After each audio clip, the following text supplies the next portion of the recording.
Greece, Italy, Japan, the Netherlands, and Spain begin to arrive in theater. Even the French nuclear submarine Saphir comes under Canadian control, the only recent example of any other navy exercising tactical control over a vessel of la Marine Nationale. Everyone checks in with Charlie Zulu as the Canadians organize Allied naval forces. In July, Algonquin detains 2 suspected al-Qaeda terrorists. They were in a group crossing the Gulf of Oman in 3 go-fasts, as the sailors call them. Digital photographs of the men are taken and sent electronically to NavCent for analysis.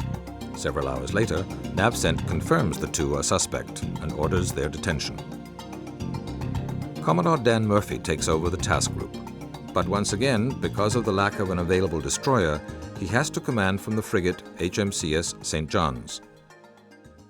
One of the most significant challenges we had was mounting our command and control from a Canadian frigate.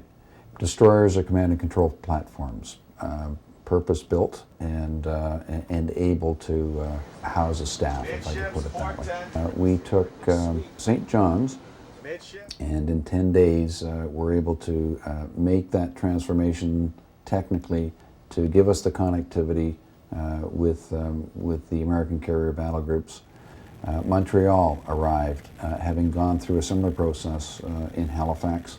And I think to our credit, we were able to transform those frigates into flagships of a sort. But it was a significant challenge. The commitment is further reduced by the departure of Protecteur. There is no replacement for her.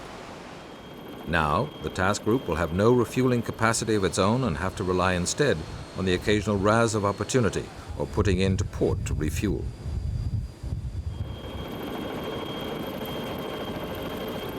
Through the fall and into the new year, the United States begins to build up its forces in the region to bring pressure against the regime of Saddam Hussein. The troop and equipment-carrying ships have to funnel through the Strait of Hormuz. The number of requests to the coalition for escort through the Strait of Hormuz rises dramatically. Murphy soon finds his resources taxed to the limit. He stations his available frigates as gate guards at the western and southern approaches to the strait, ready to move fast at any sign of trouble. We conducted 234 boardings over the course of 5 months.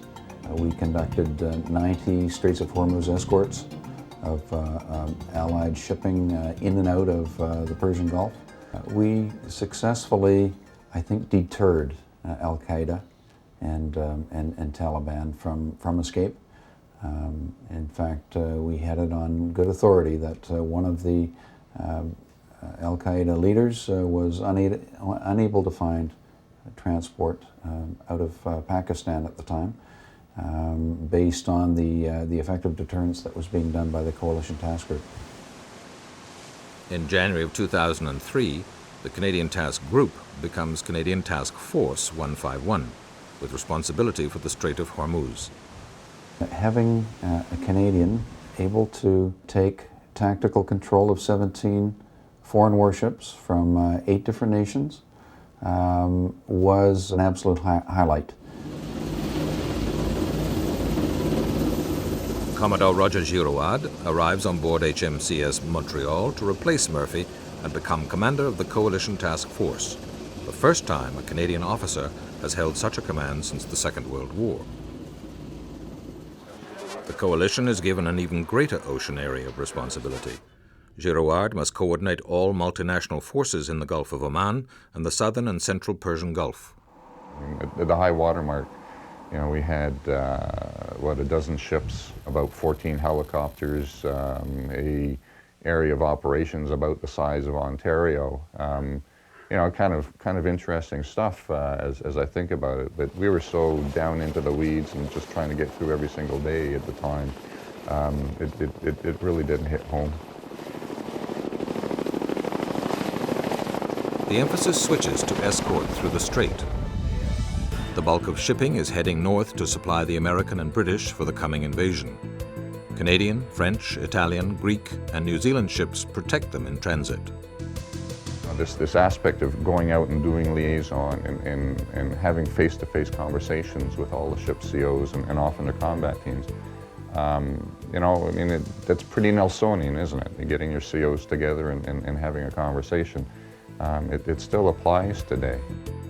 I would go off and visit, you know, the French CO and the Dutch CO and the Greek CO, sit down and have eye-to-eye conversations about national intent and what our rules of engagement were and what scenarios might occur if there was a larger conflict in the region, how we might support each other, notwithstanding which side of the fence our nations might have taken. The Canadian position was not clear, obviously, and so trying to describe, you know, our perspective to this audience was a bit of a challenge. To ensure area air defense coverage for the merchant ships and their frigate escorts, the USN gives Girouard 2 DDG-51 Arleigh Burke destroyers, but they also carry Tomahawk cruise missiles and can be called away at any moment to strike Iraqi defenses.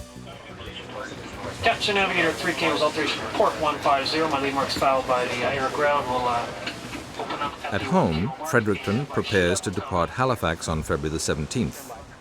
The frigate is the envy of the fleet. Having known her schedule well in advance, Freddie had been able to complete rigorous workups, training, and live missile shoots. It becomes increasingly obvious that the Commodore needs his whole staff, more than a frigate can accommodate. That means an Iroquois-class destroyer. It is decided that Iroquois will sail with Fredericton on February the 17th. To complicate matters, there is no helicopter available to deploy with the destroyer. The whole Sea King issue has assumed such political proportions that no ship can sail without one. Iroquois will embark Fredericton's aircraft and sail on the 24th, with the frigate staying behind to follow on her own when another helicopter can be made ready.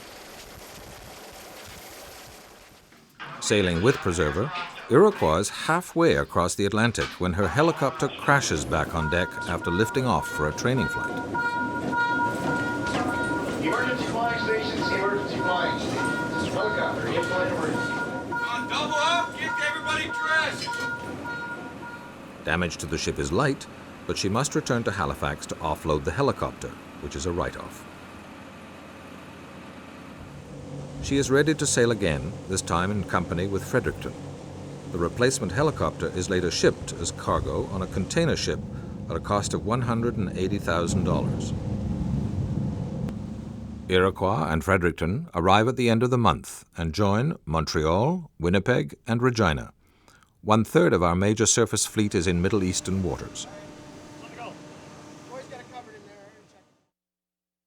If military action proceeds without a new resolution of the Security Council, Canada will not participate.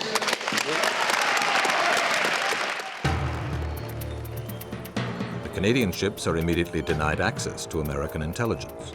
Our unique and favored relationship evaporates as British and Australian interoperability receive a boost in return for their active engagement in operations. Some missiles have been fired from Iraq into Kuwait, at least one of which was shot down by a Patriot missile. Those who were in took certain communications frequencies and intelligence access with them, and we were cut off from what had been a fairly normal, easy access to this sort of material. We were then on a, if you need to know, we'll get it to you basis. And that was kind of a nervous place to be at times. As we saw the war commence, and you could hear on some circuits, you could see in some of our chat rooms, because much of our communications and coordination is now on a secure chat kind of network. You could get snippets of information that would sometimes give you a bit of cause for concern. And one sort of alarm that occurred was a report of possible chemical weapons use. And it sort of stopped there. And we didn't know if it was at sea, we didn't know if it was in the harbors, we didn't know if it was inland, we just didn't know.